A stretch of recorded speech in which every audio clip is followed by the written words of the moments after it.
हमारे केजरीवाल से ये कहते हैं हम तो किराया लागू करो, कह रहा है अगर तुम पे किराया लागू कर दिया तो मैं रिश्वत कहाँ से लूंगा, हिमाचल कहाँ से लड़ूंगा, गुजरात कहाँ पे लड़ूंगा, है पुलिस कमेटी को पैसे जो रिश्वत जाएगी वो हम लोग इलेक्शन लड़े, यहाँ से लूट गई तो इलेक्शन लड़े। मोदी जी की देशभक्ति पे कोई क्वेश्चन मार्क लगा ही नहीं सकता। मोदी जी जैसा सपूत भारत का दोबारा पैदा नहीं हो सकता, मैं सच बता रहा हूँ आपको। या तो राहुल गांधी है या केजरीवाल है, नहीं तो तुम्हारा मोदी है। अरे जब तीनों नेता देश में तो इन्हीं के ऊपर तो बात करेंगे। क्यों चाइना को इतना सपोर्ट करा जा रही है पिछले 30 साल से? किसी की भी गवर्नमेंट है, किसी ने भी कभी उसको बैक नहीं करा, सबने उसको सपोर्ट करी।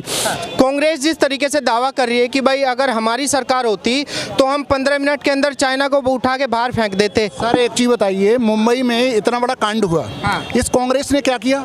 और एक अभिनंदन को जाने के बाद उन्होंने 24 घंटे तब हुए तब मोदी जी ने अभिनंदन को यहाँ बुला लिया। रात में पाकिस्तान सो नहीं पाया उन पर से। क्या बात कर रहे हैं? मैं बता रहा हूँ आपको, सर्जिकल स्ट्राइक करके ऐसे देश को दिखा दिया है। मोदी जी की देशभक्ति पे कोई क्वेश्चन मार्क लगा ही नहीं सकता। मोदी जी जैसा सपूत भारत का दोबारा पैदा नहीं हो सकता, मैं सच बता रहा हूँ आपको। ऐसा क्यों लगता है आपको? भाई कांग्रेस भी तो अपने आप को राष्ट्रवाद सर एक चीज बताइए, सीआईए ने कितना बड़ा बयान दिया है कि उन्होंने परमाणु युद्ध को टाल दिया।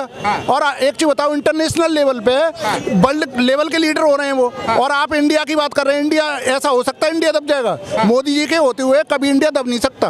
और हमारी मिलिट्री ऑलरेडी इतनी सक्षम है कि उस पर कभी भी मतलब उस पर क्वेश्चन मार्क नहीं लगा सकते। एक सवाल ये उठता है, जिस तरीके से हमारी सेना ने 3 युद्ध जीते, फिर उसके बाद में एयर स्ट्राइक करी और हमारी सर्जिकल स्ट्राइक करी, उसके बाद में आर्मी ने 5-6 बार प्रूफ करके दिखा दिया कि हमारी आर्मी कमजोर नहीं है, फिर ये इतनी सी बात नेताओं को समझ में नहीं आती। इनको नेताओं को कुछ भी नहीं है, इन्होंने संसद नहीं चलने देना है, इसके अलावा और कोई मुद्दा नहीं है इन पे, क्योंकि इनमें देश में इनकी जनता सुन नहीं रही है। जनता को पता है कि मोदी जी से बढ़िया कोई ऑप्शन है नहीं, इसीलिए बार बार ये जान के ऐसे कर रहे हैं, और कुछ भी नहीं है इसमें। एक सेकंड आएंगे आपके पास में।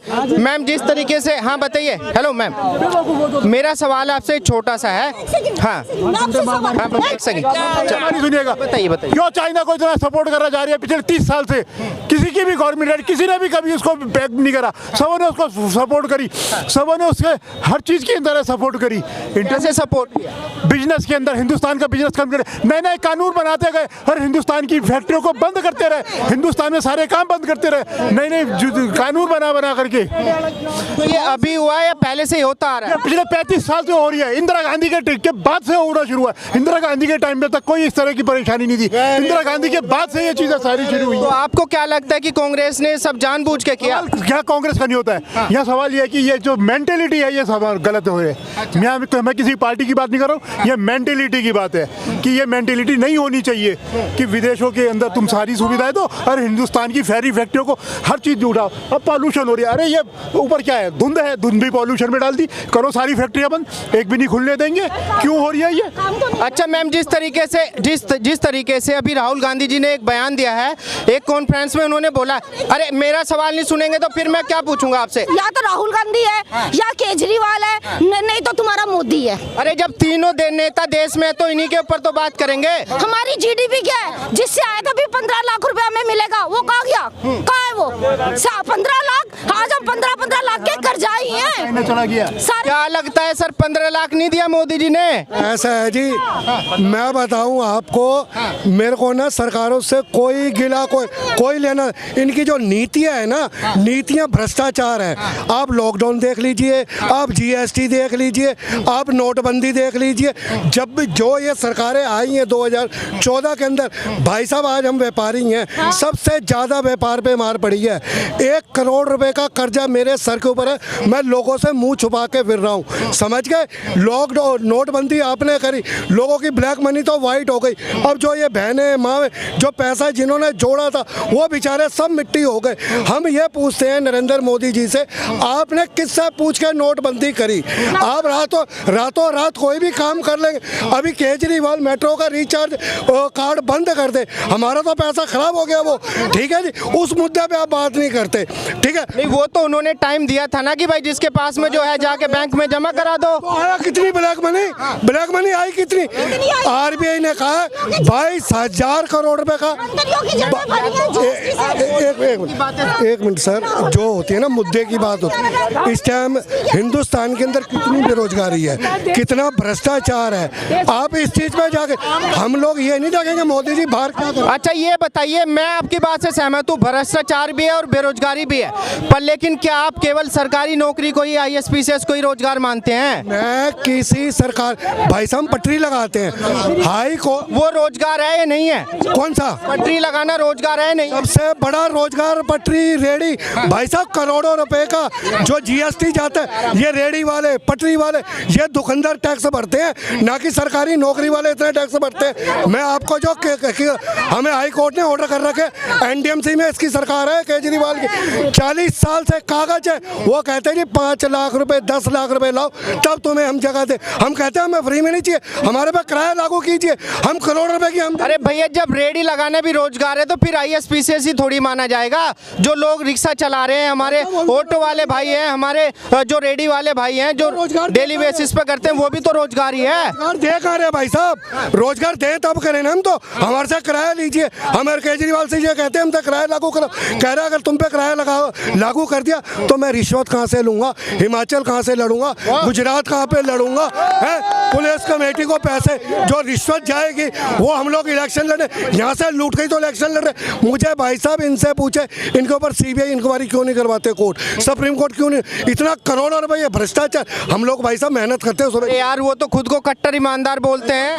ऐसा है जी, अगर ये ईमानदार है मुझे ये बता दो तो बेरोजगार का लोग मसाजे करवा रहे, शर्म आनी चाहिए यार। इन्हें इस्तीफा नहीं दे रहा, कानून मंत्री है, कानून का मजाक बना के रखा है। बता रहे हैं फर्जी मुकदमे लगा रखे हैं उनके ऊपर। भाई साहब फर्जी मुकदमे लगा रखे हैं, 6 महीने से ऐसे कोर्ट में, मतलब सुप्रीम कोर्ट बंद कर देते, हाई कोर्ट बंद कर देते, ऐसा तो सब पे मुकदमे ही लगे हुए हैं जो लोग पड़े हुए हैं ऐसे। भाई साहब इस टाइम एक मिनट में मैंने अपनी लाइफ के अंदर 55 साल की उम्र में कभी राष्ट्रपति जी का भाषण नहीं सुना था। द्रौपदी मुर्मू जी मैं ऐसे सलाम करता हूँ उनको, ऐसे सलूट करता हूँ। उन्होंने बारीकी से कानून को खींचा है, हाई कोर्ट हो सुप्रीम कोर्ट हो, उनको क्या मतलब था कि वो 10-10 साल से जेल में बेचारे जो सर ने एक थप्पड़ मारने की सजा दे दी, कानून पे उन्होंने बात करी। ये तो गलती हो गई है, मैंने द्रौपदी मुर्मू जी को राष्ट्रपति बनाया, नहीं तो मैं ऐसा प्रधानमंत्री देखना चाहता हूँ। प्रधानमंत्री हाँ ऐसा प्रधान जो ग्राउंड पे बात करे, नीचे की बात करे। भाई साहब बाहरों से क्या करने जा रहे, बाहर हम लोग जो होते हैं ना वहाँ के लोग पता क्या कहेंगे, अरे यार ये तो बिहारी आ गए काम करने, कनाडा में जाते हैं। यार कहाँ की बात है? मैं अमेरिका हो, कनाडा वालों को तो इंडियन लगते हैं सब, बिहारी का क्या मतलब यार? वहाँ लोग कहते हैं कि बिहारी ये लोग आगे वहाँ से। क्या लगता है कि कनाडा में जब से मोदी जी आए इज्जत घट गई और बढ़ गई? ऐसा इज्जत मोदी जी देश की शान है और मोदी जी ने इज्जत बहुत बनाई है। मोदी जी ने बाहर की कंट्रियों में इज्जत बहुत बनाई है भाई साहब, बहुत ज्यादा बनाई है। लेकिन जो राहुल गांधी जी दावा कर रहे हैं कि देश गड्ढे में जा रहा है, तो वो नहीं आपको लगता? कोई गड्ढे में कुछ नहीं जा रहा है, सिर्फ अपनी अपनी पार्टियां चमकाने के लिए गड्ढे में जा रहा है, नहीं कोई गड्ढे में नहीं जा रहा है। मोदी जी बाहर के लिए बनानी चाहिए। जिस तरीके से अभी जो गलवान घाटी की घटना हुई, तवांग की घटना हुई चीनी बॉर्डर की, उसको लेके सारी पार्टी आप अपना दावा कर रही हैं, इंडियन आर्मी के ऊपर सवाल उठा रही हैं, लेकिन मोदी जी का दावा है कि जब से हमारी सरकार आई है तब से सेना मजबूत हो गई। सारे एक चीज बता दीजिए, मैं एक छोटी सी चीज पूछना चाहता हूं आपसे। पिछले 8 साल में मोदी जी ने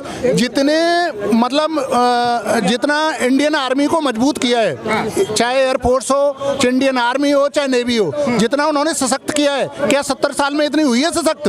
राफेल जैसे खरीद ली उन्होंने, राफेल जैसे मतलब फाइटर प्लान, ठीक है, मतलब और चाहे पनडुब्बी हो, चाहे हर मामले में, चाहे मिसाइल के मामले में हो, भारत को कहाँ से कहाँ ले जा रहे हैं और अभी हमें तक रो रहे हैं वो 70 साल बैक के लिए। अच्छा। हाँ, कौन से गड्ढे में पहुंच गया देश तो हमारा बहुत सशक्त है और बहुत आगे ले जा रहे हैं। और इस साल छोड़िए 2024 में भी मोदी जी को हराने वाला पैदा नहीं हुआ है। क्या बात कर रहे हैं? रियल बता रहा हूँ मैं आपको, देखते रहना आप, क्योंकि लोगों को पता है कि मोदी जैसा कट्टर देशभक्त आदमी मिलने वाला नहीं है। कट्टर हाँ, कट्टर देशभक्त है वो।